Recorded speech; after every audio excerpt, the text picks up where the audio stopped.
Hello friends, welcome to Tahara's kitchen and blogs. Friends, ఈరోజు మనం yummy yummy hot banana pancakes ఎలా చేస్తారో చూద్దాం. చూడండి, బ్రౌనిష్గా కలర్ఫుల్గా చాలా బాగున్నాయి కదా. సో ఇలా ఫ్లఫీగా అండ్ స్పాంజీగా చాలా బాగా వస్తాయి. డెఫినెట్గా ట్రై చేసే రెసిపీ ఇది. సో చూడండి ఫ్రెండ్స్, చూడండి టెక్స్చర్ కూడా చాలా బాగుంది. సాఫ్ట్ అండ్ స్పాంజీగా వచ్చాయి. So let's start the process. So ముందుగా మనం 2 బనానాస్ని తీసుకోవాలి. సో చిన్న సైజ్ బనానాస్ అయితే 2 తీసుకోండి, లేదంటే పెద్ద సైజుగా ఉంటే 1 తీసుకున్న సరిపోతుంది. సో ఇలా బనానాస్ని మనం మెత్తగా మ్యాష్ చేసుకోవాలి. సో ఇలాంటి విస్కర్ లేదంటే ఫోర్క్తో కూడా చేసుకోవచ్చు, లేదంటే స్పూన్తో కూడా మనం ఇలా మ్యాష్ చేసుకోవాలి. లేదంటే ఒక మిక్సీ బౌల్లో వేసుకొని ఇలా ఫైన్ పేస్ట్ లాగా చేసుకోండి. తర్వాత మనం ఇందులోకి అరకప్పు పాలను వేసుకోవాలి. సో ఇలా పాలను వేసుకున్న తర్వాత వెనిలా ఎసెన్స్ ఉంటే ఒక 2 డ్రాప్స్ వేసుకోండి, లేదంటే స్కిప్ చేయండి. సో ఇలాచీ పౌడర్ను చిటికెడు వేసుకోవాలి. నెక్స్ట్ 1 స్పూన్ షుగర్ యాడ్ చేసుకోవాలి. సో 1 ఎగ్ని యాడ్ చేసుకోవాలి. 1 ఎగ్ వేసుకున్న తర్వాత 1 స్పూన్ బేకింగ్ పౌడర్ వేసుకోవాలి. సో ఫ్రెండ్స్, ఇక్కడ బేకింగ్ పౌడర్ మాత్రం స్కిప్ చేయొద్దు. బేకింగ్ పౌడర్ లేదంటే బేకింగ్ సోడా అయినా సరే వేసుకోండి. సో 1 కప్ కంటే కొంచెం తక్కువ వీట్ ఫ్లోర్ యాడ్ చేస్తున్నాను, గోధుమ పిండిని.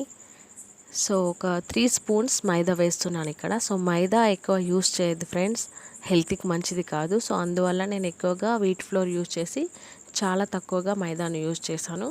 సో నెక్స్ట్ మనం ఇక్కడ చిటికెడు సాల్ట్ని వేసుకోవాలి. సో అప్పుడైతే బాగా వస్తుంది.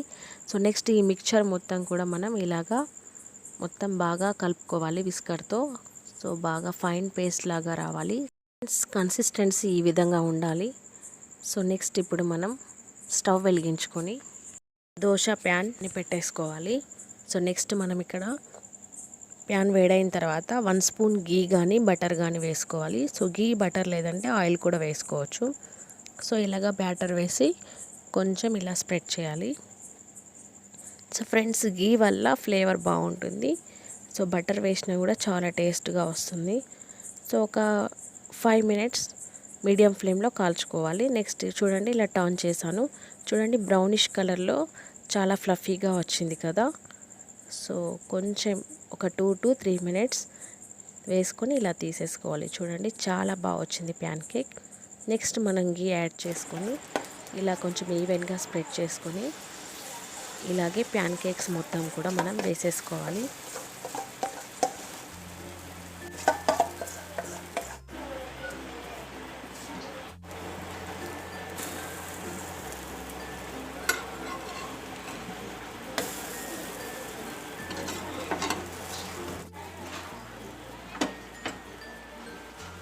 సో ఫ్రెండ్స్, చూడండి చక్కగా రెడీ అయిపోయాయి ప్యాన్ కేక్స్. చూడండి ఎంత బ్రౌనిష్గా చాలా కలర్ఫుల్గా కనిపిస్తున్నాయి.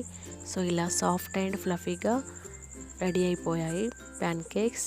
సో పిల్లలకైతే బనానా ఎవరైతే ఇష్టపడరో, సో ఇలా మనం బనానా ప్యాన్ కేక్స్ చేయడం వల్ల చాలా బాగుంటాయి.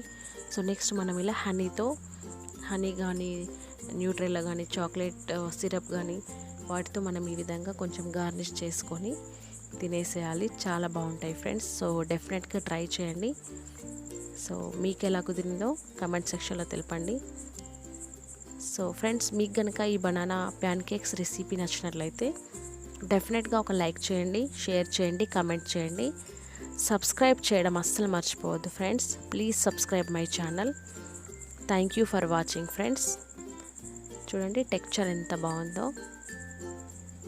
సో నేను ఇప్పుడు టేస్ట్ చేస్తున్నాను. చూడండి చాలా బాగుంది ఫ్రెండ్స్. జెన్యూన్గా చెప్తున్నాను, డెఫినెట్గా ట్రై చేయండి. So bye friends, please hit the bell icon. Bye.